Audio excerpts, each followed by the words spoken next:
Welcome back to the deep dive.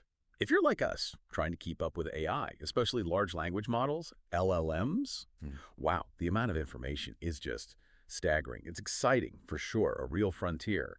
But it's also kind of tough sorting out what really matters, wouldn't you say? So today we're aiming to cut through that, give you a bit of a map, really. Our mission for this deep dive, it's all about unpacking one of the most, well, empowering parts of AI right now. Open source LLMs. We want to break down what they actually are, why they're such a big deal, and maybe most importantly, how you can actually use them, evaluate them, even get them working on your own stuff. We've dug into some really practical, hands-on material here. Expect some maybe surprising facts and things you can try out pretty much straight away. Okay, so let's dive right in. These open source LLMs, what are we really talking about beyond the buzz? Well, at their core, the stuff we looked at is clear. They're advanced AI models for, natural language processing tasks mostly. But the key part is they're openly available, released under these permissive open source licenses, which means anyone, you, me, anyone, can get the code, modify it, share it, even the model itself. No proprietary lock-in. It's not just free, like free beer. It's freedom to build, to innovate. Yeah, and what's really fascinating, I think, is where they come from and what they enable. These aren't just like falling out of the sky or only from huge corporations. Often they're developed by research groups, universities, or these amazing collaborative communities, sometimes global ones, and their role is just foundational. Think of them as basic building blocks. They let researchers experiment, let developers build new applications on top. Like imagine a small team. They could take a model like Llama, fine-tune it maybe with their specific data, say customer chat logs for, I don't know, vintage bike parts, and boom, they've got a custom AI assistant without needing, billions in funding to train a giant model from zero. Right. It just lowers the barrier, doesn't it? Makes it possible for more people to jump in. Exactly. It really democratizes the whole field, access to really advanced AI. That's a great way to put it, lowering the bar. So if we're talking specific examples, who's a major player right now, someone people might have heard of? The sources we looked at seem to consistently point towards Llama 3.1. It's a really solid open source model you can actually work with today. Definitely. Llama 3.1 is getting a lot of attention, and for good reason. But what's really maybe surprising is how fast these open models are catching up, sometimes even beating the big proprietary ones on certain tasks. Right. And often using less computing power, which is kind of amazing. That's the power of open source, isn't it? Shared knowledge, rapid iteration. It's not just one company's roadmap, it's a whole community pushing things forward. Yeah, a testament to that open innovation model. Okay, so we know what they are. We know Llama 3.1 is a big name, but the landscape is huge. How do you actually pick one? How do you know which model is the right fit for your job, your task? Yeah, that's the tricky part, isn't it? Because they all have different strengths. Exactly.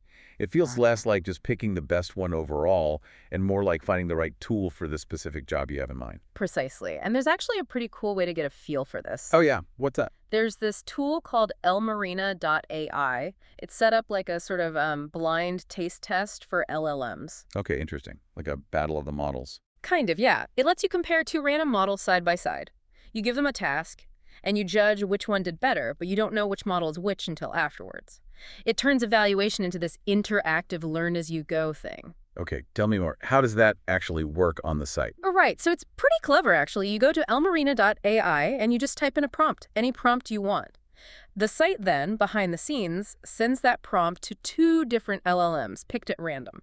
It shows you the two outputs, just labeled A and B. Ah, so you're judging purely on the result, no preconceptions about the model name. Exactly. Your job is just to say, okay, for this specific thing I asked, was A better, B better? Or maybe they were about the same, or both bad. And then the big reveal. And then, after you vote, it tells you, okay, A was actually GPT-4o, and B was Llama 3.170B, or whatever the two models were. Oh, I see. That feedback loop sounds powerful.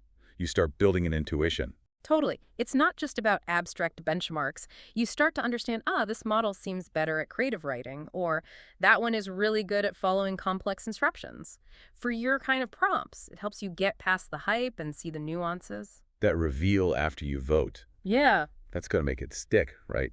Makes it more than just a test. Yeah, it's genuine learning. You see your own judgment reflected back. I actually tried something like that a while back, just messing around, getting models to write like funny email subject lines. Yeah. And I was convinced I could spot the smartest one.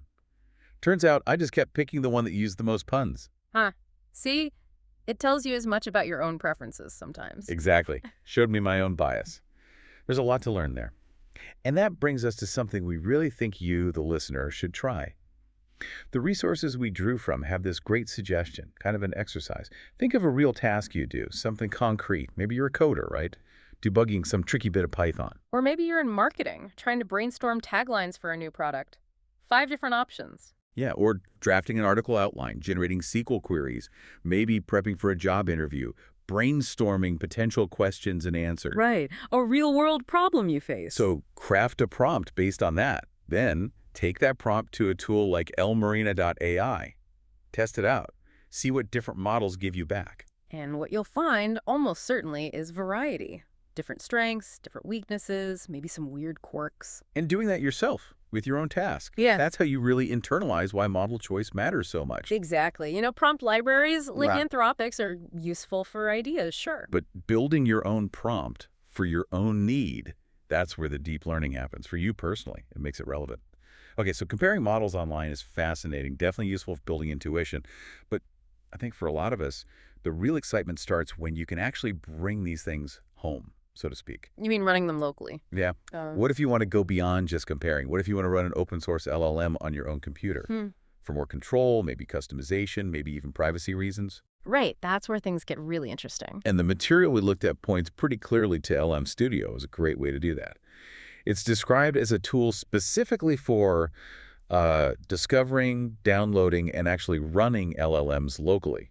Puts the power right on your desktop. Yeah, LM Studio is definitely a key piece of the puzzle for accessibility. Yeah. It makes running these models much less intimidating. The process, based on the docs, is fairly straightforward.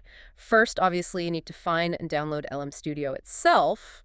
Should be easy enough to find on their site. Okay, got it. Install the app. Then, yeah, take a minute just to click around inside the app, get familiar with the layout. It's apparently quite user-friendly. Makes sense. Don't just jump into the deep end. Right.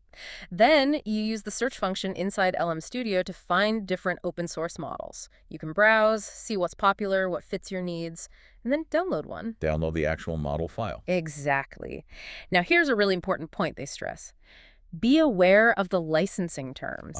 The fine print. Always. Check the license for the specific model you download. Make sure you understand what you can and can't do with it, especially if you're thinking about using it commercially.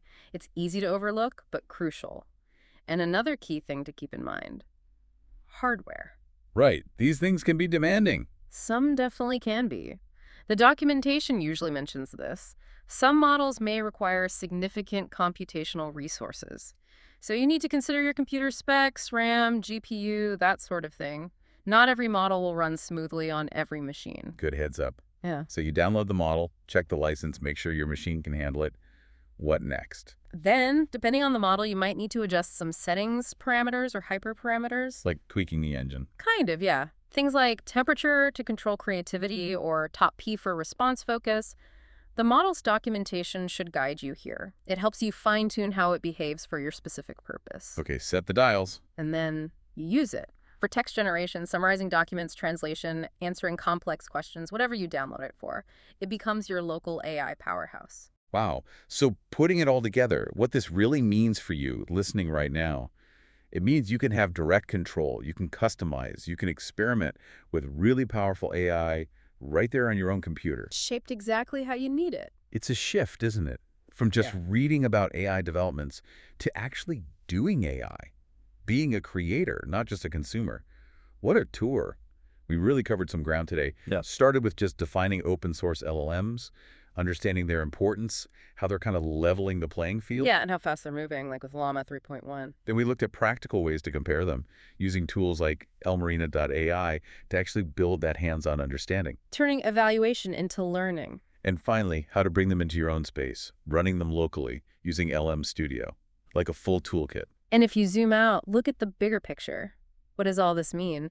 It means the combination of accessible open source models plus these user-friendly tools like LM Arena and LM Studio, Yeah. it really is democratizing advanced AI. Makes it available to everyone. Exactly. It empowers individuals, empowers you to not just use AI, but to participate, to experiment, maybe even help shape where it goes next. Moving beyond just the big labs. Yeah, it's a shift from just a few gatekeepers to this whole distributed ecosystem of people trying things out, building things. The sheer number of models might seem overwhelming, sure, but these tools help you navigate that. They give you the confidence to explore. Absolutely.